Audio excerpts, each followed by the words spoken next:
तो hello dear students, तो आज की इस वीडियो में हम देखेंगे ग्रुप बाय इन एसक्यूएल, जो कि इम्पॉर्टेंट है। और अच्छा, इस वीडियो में प्रैक्टिकल इम्प्लीमेंटेशन भी देखेंगे विद माई एसक्यूएल डेटाबेस। तो ग्रुप बाय क्यों यूज़ करते हैं और कहाँ पे यूज़ करते हैं एसक्यूएल क्वेरीज के साथ, तो उसको देखेंगे।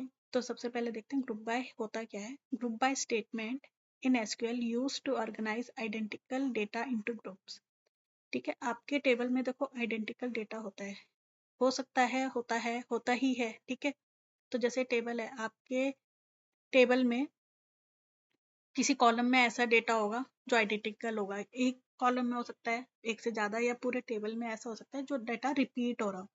फॉर एग्जाम्पल, जैसे आपका हो गया स्टूडेंट टेबल में जैसे स्ट्रीम हो गया, ग्रेड हो गया। तो ग्रेड ज़रूरी है सबके अलग हो? नहीं, किसी का ए है तो बहुत सारे बच्चों का ए होगा। ठीक है, मार्क्स सेम हो सकते हैं। स्ट्रीम जैसे ह्यूमैनिटीज़ है, कॉमर्स है, साइंस है ना। तो ये सब क्या है, रिपीटेड है, आइडेंटिकल डेटा है। तो उनकी ग्रुपिंग करने के लिए हम क्या यूज करते हैं, group by clause in SQL.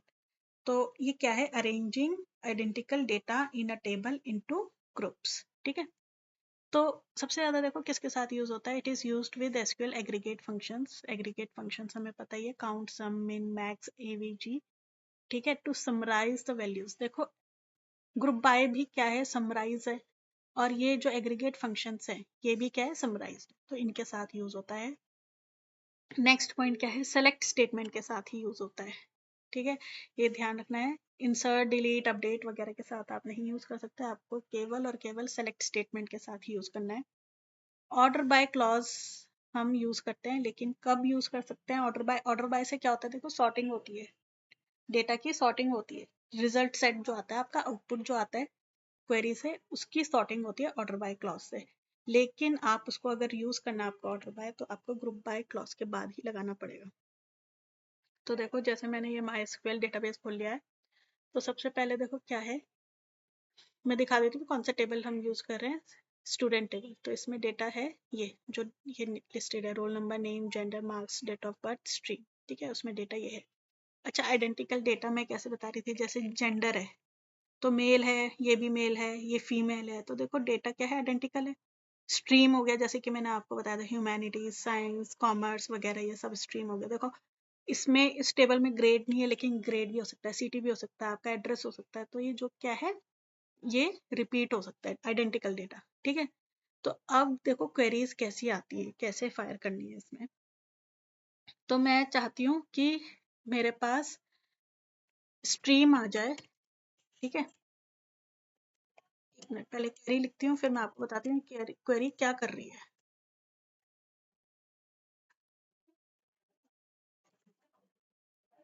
From student group by, देखो बाद में लगता है ग्रुप बाय। ठीक है, टेबल के बाद ग्रुप बाय स्ट्रीम। अब देखो क्या हो रहा है इधर, अब मैंने कहा एग्रीगेट फंक्शंस के साथ लगता है। ठीक है, हमने कहा मुझे काउंट चाहिए किसका, स्ट्रीम का। ठीक है, स्ट्रीम जो ह्यूमैनिटीज वगैरह था, इनका मुझे काउंट चाहिए। अच्छा, काउंट चाहिए, लेकिन मुझे इनको क्या करना है, किस बेसिस पे ग्रुप बाय करना है, स्ट्रीम के बेसिस पे ग्रुप बाय करना है। मतलब स्ट्रीम अगर 3 है तो तीनों के काउंट मुझे अलग अलग चाहिए, है ना। जैसे ह्यूमैनिटीज कितनी बार है ना, ह्यूमैनिटी, कॉमर्स कितनी बार है, तो ग्रुप बाय स्ट्रीम। मतलब एक एक जो भी आइडेंटिकल डेटा है, ठीक है, उसका ग्रुप बना दो और फिर मुझे उनका काउंट चाहिए। तो इसको अगर रन करेंगे हम, तो ये देखो आप, ठीक है, ह्यूमैनिटीज आ गई, साइंस आ गया, कॉमर्स आ गया, और देखो इनका काउंट आ गया। ठीक है, आइडेंटिकल मतलब अब देखो ये रिपीट हो रहा था। ह्यूमैनिटीज कितनी बार है, 2 बार है। तो मुझे ऐसा नहीं चाहिए, मुझे ह्यूमैनिटीज अलग चाहिए, साइंस का काउंट अलग चाहिए, कॉमर्स का काउंट अलग चाहिए। ठीक है, तो क्वेरी कौन सी लगाई हमने, मुझे काउंट चाहिए स्ट्रीम का, from student group by stream. ठीक है, अब इसी में देखो एक और आता है, मैंने आपको बताया था ऑर्डर बाय। अगर आपको ऑर्डर बाय लगाना है तो देखो इसके साथ आप ऑर्डर बाय लगा सकते हैं। ठीक है, ग्रुप बाय स्ट्रीम कर दिया, और मैंने कहा ऑर्डर बाय स्ट्रीम। वो क्या कर देगा, उसको सॉर्ट कर देगा स्ट्रीम के बेसिस पे। ठीक है, तो इसको रन करेंगे, तो देखो उसने सॉर्ट कर दिया। ठीक है, एक तो चीज ही हो गई। दूसरी चीज मुझे आपको बतानी थी कि जैसे सेलेक्ट मिन, अभी देखते हैं हम मार्क्स, मैंने लिखा इधर जेंडर, अभी बताती हूँ क्वेरी क्या कर रही है। स्टूडेंट ग्रुप बाय जेंडर, देखो मुझे क्या चाहिए, जो जेंडर है, ठीक है, जेंडर के बेसिस पे ग्रुप बाय हो जाए, फीमेल्स का अलग ग्रुप हो जाए, मेल का अलग ग्रुप हो जाए, ठीक है। और मुझे क्या चाहिए, ये ग्रुपिंग में मिनिमम मार्क्स क्या है उस ग्रुप में, जैसे मेल का एक ग्रुप बन गया तो उसमें मिनिमम मार्क्स कितना है, फीमेल का एक ग्रुप बन गया उसमें मिनिमम मार्क्स कितना है, ठीक है। तो इसको रन करेंगे क्वेरी को, तो देखो इधर आ गया, फीमेल में मिनिमम मार्क्स हैं 65 और मेल में मिनिमम मार्क्स हैं 78, ठीक है। ग्रुप बाय, आई होप ये समझ में आ रहा होगा कैसे करना है। सिमिलरली अगर मैं मिन की जगह इधर मैक्स लगा दूं तो देखो मैक्स दे देगा, मैक्सिमम नंबर है ना, मैक्सिमम मार्क्स। तो इसको रन करेंगे तो देखो फीमेल में मैक्सिमम मार्क्स है 98 और मेल में मैक्सिमम मार्क्स है 99। अब देखो ग्रुप बाय, ठीक है, ग्रुप बाय जेंडर था, ग्रुप बाय जेंडर मतलब फीमेल का अलग, जितने भी डेटा होगा उनको अलग अलग ग्रुप बना देगा, जो भी, जैसे अगर फीमेल अगर 5 है तो उनका एक ग्रुप, मेल अगर 10 है तो उनका अलग ग्रुप, ठीक है। नेक्स्ट आता है आपका, अच्छा इसमें ना जैसे मैक्सिमम मार्क्स हैं तो मैं देखो जेंडर हटा के अब स्ट्रीम करके देखते हैं, ठीक है। अब देखो स्ट्रीम मतलब क्या हुआ, अब इस क्वेरी का मतलब क्या हुआ कि स्ट्रीम क्या क्या थी, ह्यूमैनिटीज, कॉमर्स और साइंस थी हमारे डेटा में, ठीक है।